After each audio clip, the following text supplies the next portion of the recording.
दीपोत्सवाच्या निमित्ताने आपल्या सर्वांना मी दिवाळीच्या खूप शुभेच्छा देतो।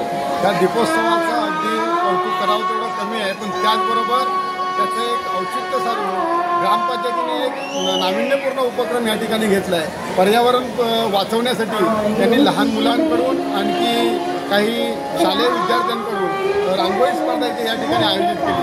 हे सगळे पाहिले असता खरोखरच त्यांच्या कलांना अगदी कलागुणांना ज्या पद्धतीने या ग्रामपंचायतीने वाव दिला आहे ते निश्चितच या सरपंच जे सर्व इथले ग्रामस्थ यांचं कौतुक करावं तेवढं कमी आहे। अशा पद्धतीचा विविध कलागुणांना वाव देण्यासाठी मुलांच्या अशा विविध स्पर्धा आयोजित करणं फार महत्त्वाचं असतं आणि तेच काम ह्या ग्रामपंचायतीने केलं आहे। भविष्यात हे आपलं पर्यटन स्थळ किंवा इथला आपला हा जे श्रद्धास्थान आहे ते पर्यावरणपूरक किंवा स्वच्छ असं ह्या देवगड तालुक्यात होईल या निमित्ताने असं मला आशा वाटते। धन्यवाद।